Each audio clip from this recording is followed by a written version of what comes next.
Hello, Alia, me again. Now we're ready to start book 6, I think it is, yes, The Famous Five.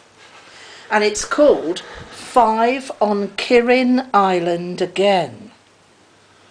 So there it is, there they all are, Julian and Anne and George and, oh, what's his name? I've forgotten, you'll remember. Chapter 1, A Letter for George. Anne was trying to do some of her prep, that's another word for homework, in a corner of the common room when her cousin George came bursting in.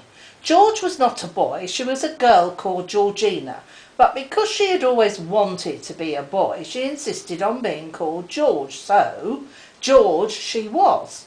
She wore her curly hair cut short, and her bright blue eyes gleamed angrily now as she came towards Anne. Anne, I've just had a letter from home, and what do you think? Father wants to go and live on my island to do some special work, and he wants to build a sort of tower or something in the castle yard.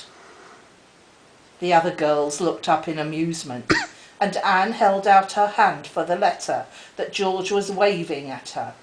Everyone knew about the little island off Kirrin Bay that belonged to George.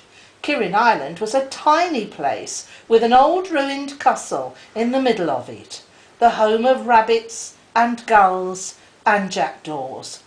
It had underground dungeons in which George and her cousins had had 1 or 2 amazing adventures. It had once belonged to George's mother, and she had given it to George, and George was very fierce where her precious Kirrin Island was concerned. It was hers. Nobody else must live there, or even land there without her permission. And now, dear me, here was her father proposing to go to her island, and even build some sort of workshop there. George was red with exasperation. It's just like grown-ups. They go and give you things and then act as though the things were theirs all the time. I don't want Father living on my island and building nasty, messy sheds and things there. Oh, George, you know your father is a very famous scientist who needs to work in peace, said Anne, taking the letter. Surely you can lend him your island for a bit. There are plenty of other places where he can work in peace, said George. Oh dear, I was so hoping we could go and stay there in the Easter holes, take our boat there and food and everything, just like we've done before. Now we shan't be able to if Father really does go there. Anne read the letter. It was from George's mother. My darling George, I think I must tell you at once that your father proposes to live on Kirrin Island for some little time in order to finish some very important experiments he is making. He will have to have some kind of building erected there, a sort of tower, I believe. Apparently, he needs a place where he can have absolute peace and isolation, and also, for some reason, where there is water all around him. The fact of being surrounded by water is necessary for his experiment. Now, dear, don't be upset about this. I know that you consider Kirrin Island is your very own, but you must allow your family to share it, especially when it is for something as important as your father's scientific work. Father thinks you will be very pleased indeed to lend him Kirrin Island. But I know your funny feeling about it, so I thought I had better write and tell you before you arrive home and see him installed there, complete with his tower.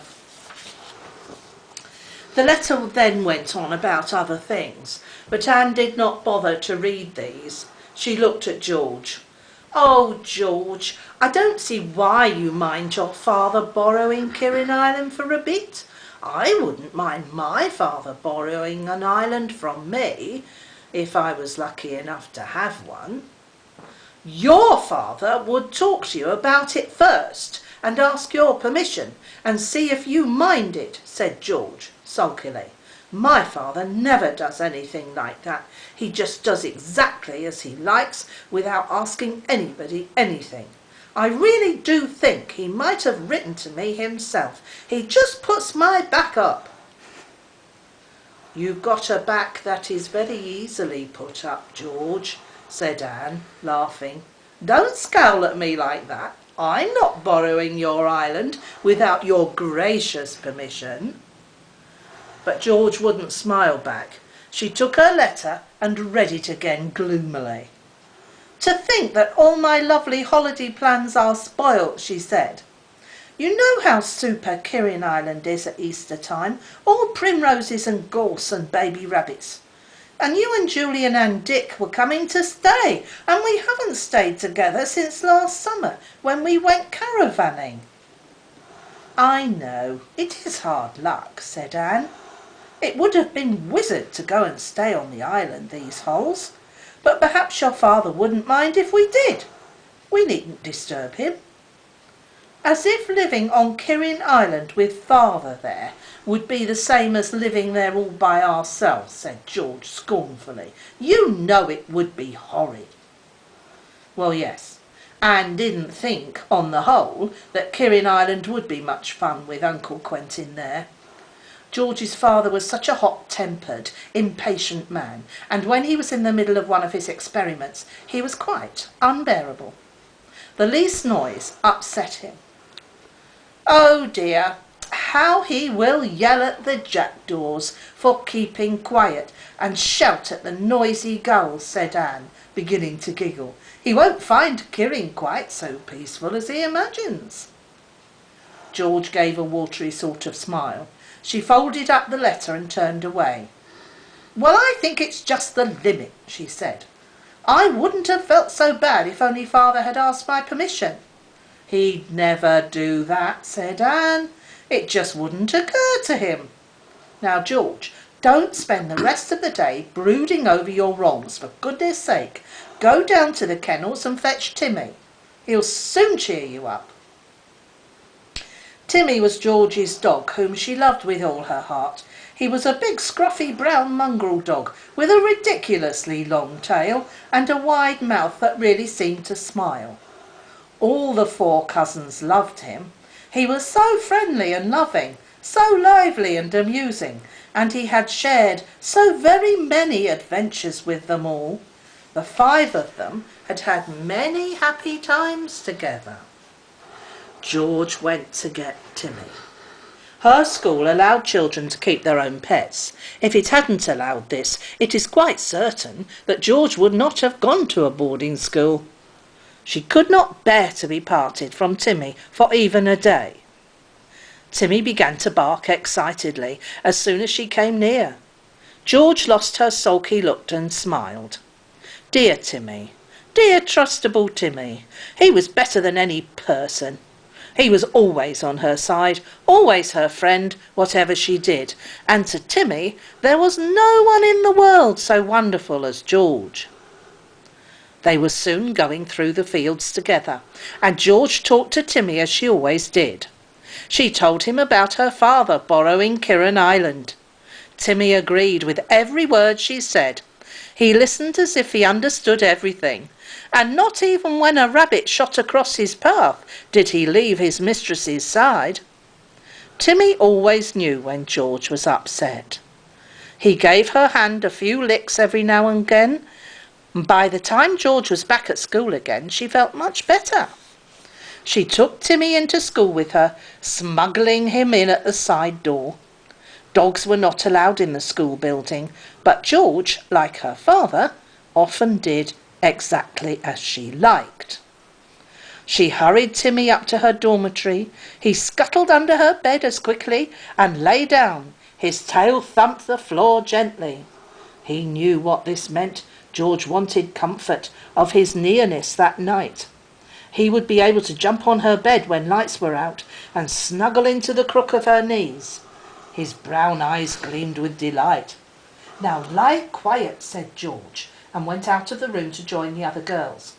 She found Anne, who was busy writing a letter to her brothers. Julian and Dick, at their boarding school.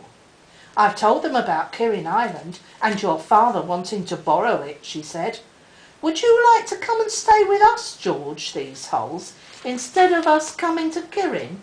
Then you won't feel cross all the time because your father is on your island." "No thanks," said George at once. "I'm going home. I want to keep an eye on father. I don't want him blowing up Kirrin Island with one of his experiments. You know he's messing about with explosives now, don't you?" "Ooh, atom bombs or things like that," said Anne. "I don't know," said George. "Anyway, quite apart from keeping an eye on father and my island, we ought to go and stay at Kirrin to keep mother company. She'll be all alone if father's on the island. I suppose he'll take food and everything there." "Well, there's one thing. We shan't have to creep about on tiptoe and whisper if your father isn't at Kirrin Cottage," said Anne. "We can be as noisy as we like. Do cheer up, George." But it took George quite a long time to get over the fit of gloom caused by her mother's letter. Even having Timmy on her bed each night till he was discovered by an angry teacher did not quite make up for her disappointment. The term ran swiftly on to its end. April came in with sunshine and showers. Holidays came nearer and nearer. Anne thought joyfully of Kirrin, with its lovely sandy beach, its blue sea, its fishing boats and its lovely cliffside walks. Julian and Dick thought longingly of them too. This term both they and the girls broke up on the same day. They could meet in London and travel down to Kirrin together. Hurrah! The day came at last. Trunks were piled in the hall. Trunks are kind of big suitcases, Alia. Cars arrived to fetch some of the children who lived fairly near. The school coaches drew up to take the others down to the station. There was a terrible noise of yelling and shouting everywhere. The teachers could not make themselves heard in the din. "Anyone would think that every single child had gone completely mad," said one of them to another. "Oh, thank goodness they're getting into the coaches. George, must you rush along the corridor at 60 miles an hour with Timmy barking his head off all the time?" "Yes, I must," cried George. "Anne, where are you? Do come and get into the coach. I've got Timmy. He knows it's holidays now. Come on, Tim." Down to the station went the singing crowd of children. They piled into the train. "Bag's eye this seat. Who's taken my bag? Get out, Hetty. You know you can't bring your dog in here with mine. They fight like anything." "Hurrah, the guard's blowing his whistle. We're off." The engine pulled slowly out of the station, its long train of carriages behind it, filled to bursting point with girls off on their holidays. Through the quiet countryside it went, through small towns and villages, and at last ran through the smoky outskirts of London. "The boys' train is due in 2 minutes before ours," said Anne, leaning out of the window as the train drew slowly into the London station. "If it were punctual, they might be on our platform to meet us." "Oh, look, George, look! There they are!" George hung out of the window too. "Hi, Julian," she yelled. "Here we are! Hi, Dick! Dick! Julian!" And that's the end of chapter 1. So next time, we'll see what happens next. Bye-bye, darling. Bye.